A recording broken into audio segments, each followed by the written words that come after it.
On va parler d'automobile désormais, et plus particulièrement de méthodes de simulation avancées pour l'aéroacoustique appliquée au design automobile.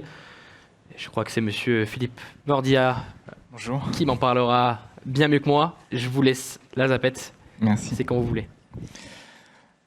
Bonjour, je me présente Philippe Mordia, donc je suis expert simulation acoustique et je vais vous présenter une activité de simulation et d'optimisation aéroacoustique qui a été mise en place avec les outils de Dassault Systèmes.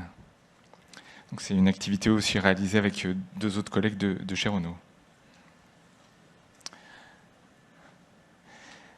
Donc on verra au cours de cette présentation tout d'abord le contexte, les enjeux en termes de confort dans le véhicule, et puis les solutions qui sont utilisées pour la simulation, parce que dans cette simulation on a besoin de coupler une simulation de type CFD, une simulation acoustique pour remonter jusqu'au bruit aux oreilles des passagers. Et puis après, une partie sur l'optimisation de processus qui est réalisée pour obtenir la meilleure forme de véhicule. Donc le contexte, donc ça vous a pas échappé. Donc on est dans un changement de monde en termes de propulsion des véhicules automobiles, puisqu'en 2035, donc tous les véhicules vendus en Europe seront électriques. Donc ça va changer aussi le paysage sonore de nos habitacles. Et aujourd'hui, la majorité pour les véhicules thermiques, donc 50% du bruit, donc ça a une vitesse moyenne, là, je crois 90 km/h. 50% du bruit est d'origine moteur pour les véhicules d'origine thermique. Le reste lié au bruit, aux remontées de bruit de la route. Et puis après, bruit d'origine aéroacoustique et tous les bruits d'accessoires. Sur les véhicules électriques, donc là la balance change complètement puisqu'on n'a plus cette source dominante du moteur thermique. Donc la source moteur, elle, est réduite d'environ 50 à 15%. Et on se retrouve avec deux sources dominantes, donc suivant les situations de roulage, qui vont être les bruits de roulement et les bruits d'origine aéroacoustique. Donc les bruits d'origine aéroacoustique, donc il y a 4 facteurs principaux qui interviennent dans ces bruits. Il y a tout d'abord la gestion de l'étanchéité. Donc c'est la première chose à assurer dans la conception. Ensuite, assurer la conformité géométrique lors de la production du véhicule. Ensuite, traiter l'isolation du véhicule. Donc ça se fait au travers du choix, à la fois choix de vitrage, choix de la nature de l'épaisseur, la nature de ces vitrages. Le choix aussi du traitement acoustique de l'intérieur de l'habitacle qui va influer sur la propagation du bruit des parois du véhicule jusqu'aux oreilles des occupants. Et puis le quatrième thème, donc, qui est le chargement, sur lequel on peut influer en agissant sur le design extérieur du véhicule. Alors, donc un point d'explication physique. Donc il y a dans le flux d'air autour du véhicule, il y a deux types de fluctuations de pression qui vont agir sur les parois du véhicule. Donc une première qu'on appelle la pression hydrostatique, qui est plutôt de faible nombre d'ondes, et la pression d'origine acoustique qui se crée par les interactions des vortex avec soit les panneaux du véhicule, soit entre deux vortex. Donc à l'interaction de ces vortex vont se créer des sources acoustiques et le bruit va se propager jusqu'aux parois du véhicule. Donc on peut voir là sur les deux images donc les niveaux de pression hydrodynamique et acoustique. On peut voir sur l'image, la première image, que le niveau à l'extérieur du véhicule de pression hydrodynamique est nettement supérieur, environ 30 dB supérieur au niveau de pression acoustique, alors qu'à l'intérieur du véhicule, c'est le niveau de pression, c'est la pression acoustique qui va traverser le vitrage, qui a des capacités de coalescence supérieures avec les vitrages et qui va se transmettre pour devenir audible au niveau des oreilles des occupants. Et là, donc, le rapport est inversé. On a cette fois un rapport, on a 10 dB d'écart, cette fois en faveur de la pression acoustique vue de l'habitacle. Donc, comment est-ce qu'on souhaite travailler ces phénomènes? Donc, il y a des approches de simulation qui peuvent être classiques au travers de boucles d'itération où on a une première géométrie, on réalise nos simulations à la fois aérodynamiques et acoustique, et puis on vient chercher par itération successive en essayant de comprendre où se trouvent les sources, quelles sont les formes sur lesquelles on doit agir. On vient rechercher l'optimum. Mais ce qu'on souhaite faire, c'est aller plus loin et au travers de techniques de plans d'expérience aboutir directement au design optimum. Parce que les itérations manuelles, on a énormément de paramètres sur lesquels on peut agir et faire varier.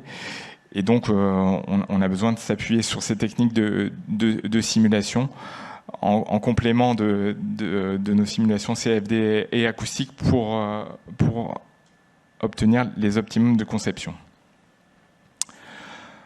Donc pour la partie CFD, donc on s'appuie sur la solution de Dassault Systèmes PowerFlow.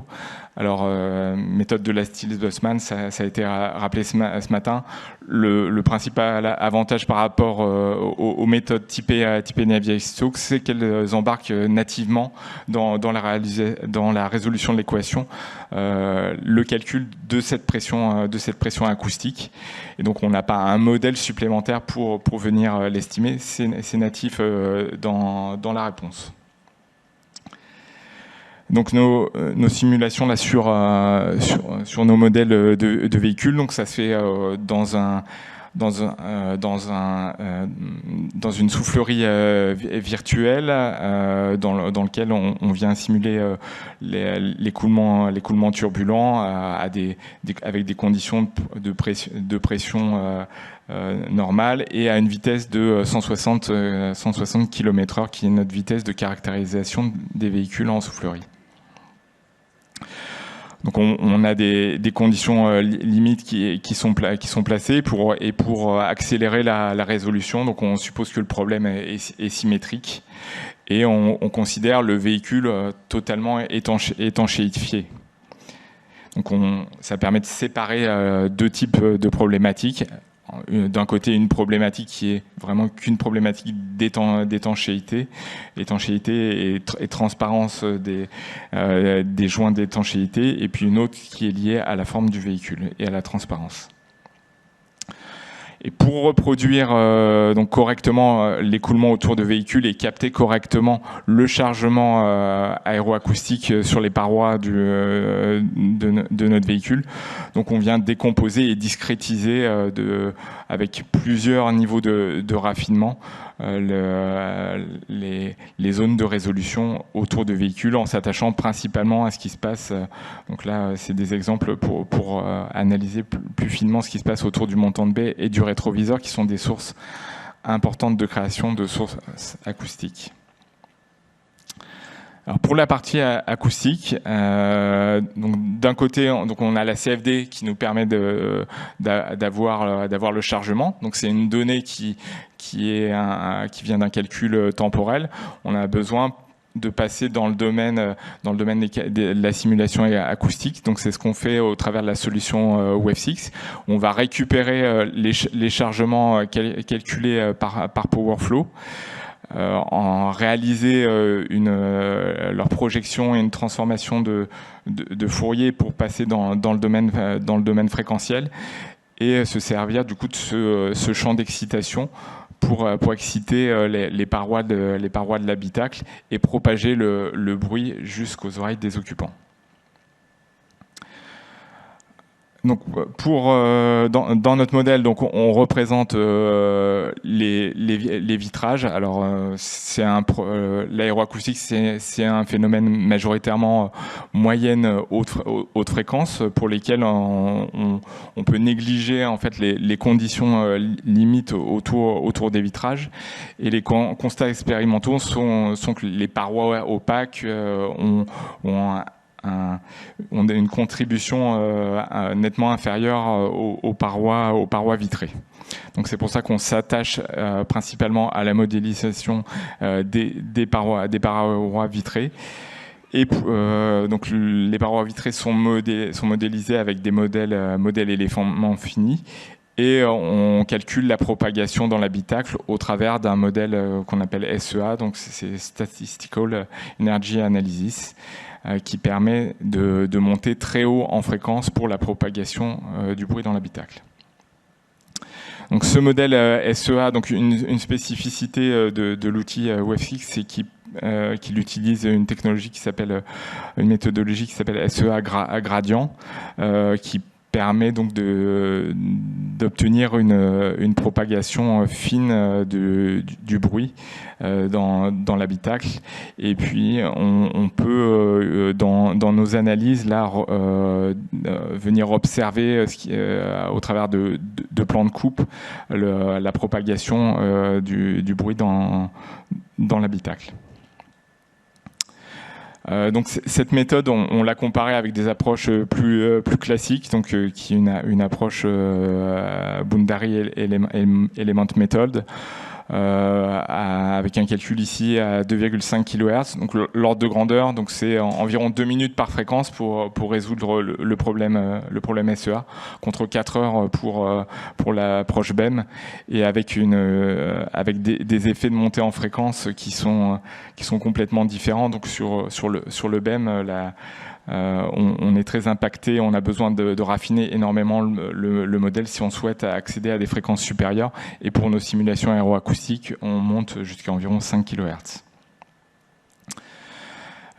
Donc le type de résultat obtenu lors de la comparaison, donc ce qu'on peut voir, c'est que les cartographies obtenues là sur les plans de coupe nous donnent des résultats très similaires et valident l'approche SEA gradient.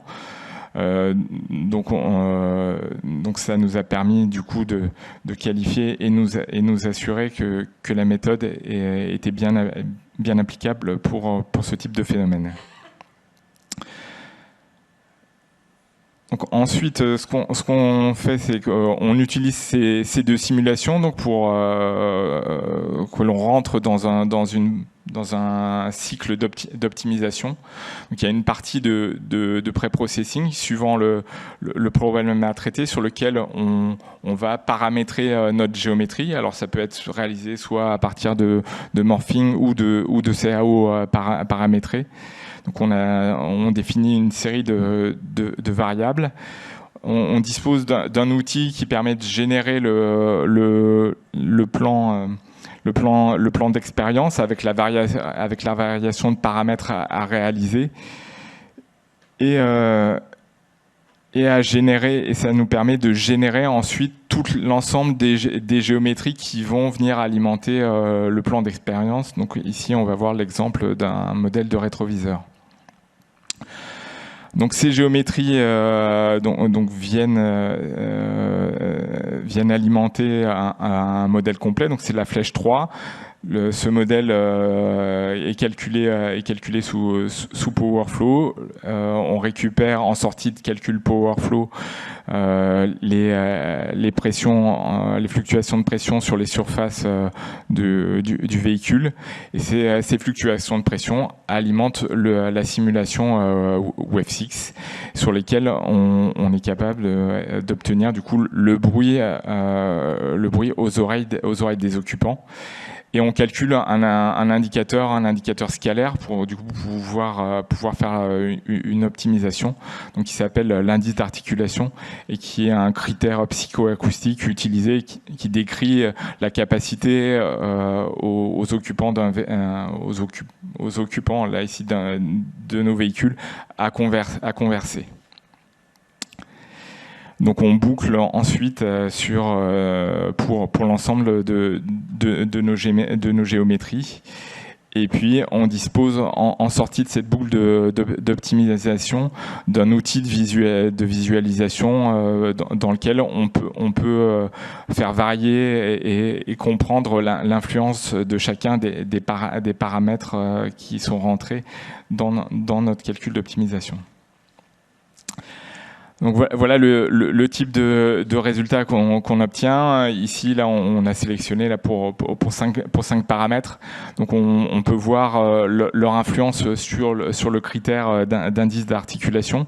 Alors c'est des sensibilités, donc elles sont valables dans les deux sens. Donc on a bien le paramètre 1 qui a une variation négative maximale. Par contre, on a les paramètres 2 qui ont le paramètre 2 et le paramètre 5 qui ont aussi une influence sur le niveau de pression acoustique dans le véhicule. Voilà, donc là ici, on avait précédemment les niveaux par bande d'octave.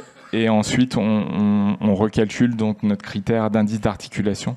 Et c'est ce classement qu'on peut voir ici. Donc il y a une pondération qui est différente due à la sensibilité de l'oreille.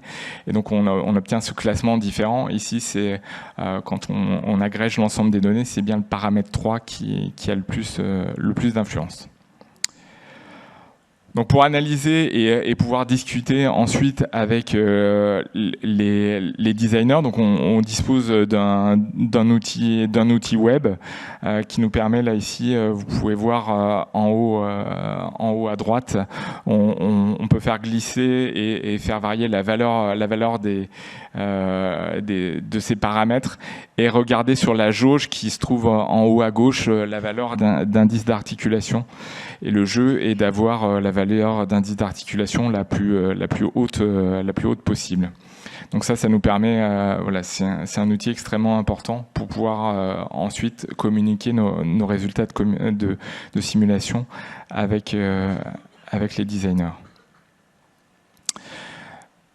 Donc c'est une approche qui est plutôt aujourd'hui un succès en interne Renault. Malgré tout, on est parfois, c'est des simulations et des plans d'expérience qui peuvent être relativement coûteux. On peut aller parfois jusqu'à 150 calculs nécessaires pour couvrir des plans d'expérience. Et du coup, dans ce cas-là, on s'appuie sur les équipes de Dassault Systèmes qui proposent dans la suite PowerFlow les outils pour réaliser également le même type de plan d'expérience. Et c'est au travers des offres de services qui s'appellent OBE, Outcome Based Engagement, qu'on collabore avec eux. Donc pour conclusion, grâce à la simulation CFD et acoustique,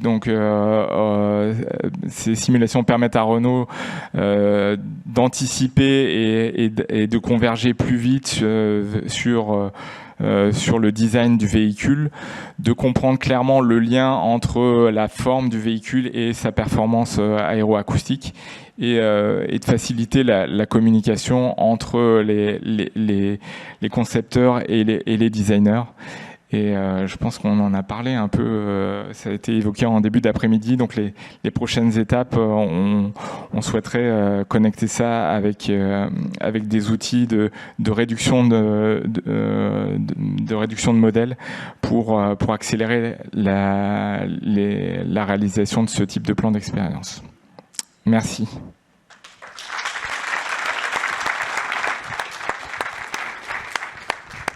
Merci Philippe. Je vais juste récupérer. Merci. On va passer et se prêter au jeu des questions pour une dizaine de minutes une nouvelle fois. On vous écoute. Est-ce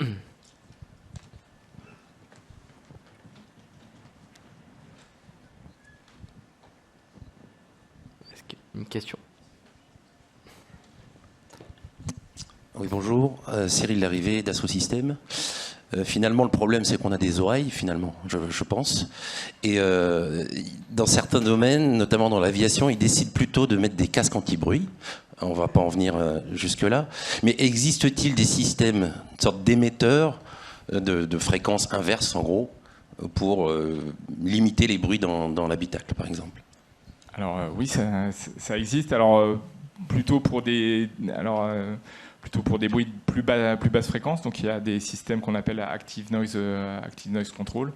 Alors je sais pas, vous en connaissez sûrement sur les casques audio. Il y a les casques actifs.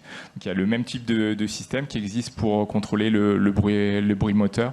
Et puis aussi sur des bruits qui sont plus complexes parce qu'ils ont une moins bonne prédictivité. En tout cas, on sait moins les anticiper sur la partie bruit de roulement, mais pas pour la partie aéroacoustique où là on est soumis aux variations de l'écoulement, du vent. On passe à côté d'un véhicule, donc on n'aurait pas capacité à prédire et à avoir un système suffisamment réactif.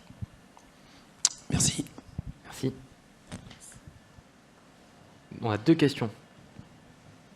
Une première au milieu et une seconde au 6e rang, juste là. Bonjour, merci pour votre présentation. Geoffroy Lallemand chez Narea. Alors, vous avez dit que l'intérêt d'utiliser des approches Lattice-Boltzmann, c'était pour résoudre la pression acoustique. Comment vous faisiez avant que Lattice-Boltzmann soit développé avec des modèles plus classiques comme Durance pour faire de l'aéroacoustique du coup ? Alors j'ai pas toute la mémoire de l'aéroacoustique chez Renault, mais je crois que ça fait presque 20 ans que Renault utilise les solutions Lattice-Boltzmann. Donc je pense que les premières solutions aéroacoustiques de simulation ont été développées avec Lattice-Boltzmann. Merci. Deuxième question. Moi, j'avais une question par rapport au nombre de calculs que vous passez. Ça m'a fait le lien avec la présentation qui a été faite au début d'après-midi sur le machine learning. Est-ce que vous mixez les deux approches, notamment dans le cadre des solutions proposées par Dassault ?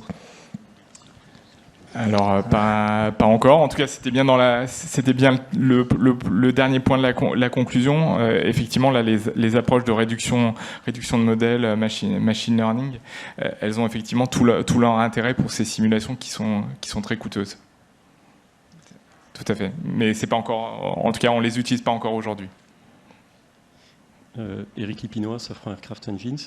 Est-ce que vous calculez systématiquement l'intérieur de l'habitacle et l'extérieur simultanément, ou est-ce que vous faites des calculs qui peuvent être séparés parfois ? Non, c'est deux calculs séparés. Donc on considère que les phénomènes sont découplés. D'accord. Merci. Écoutez, merci beaucoup. Merci.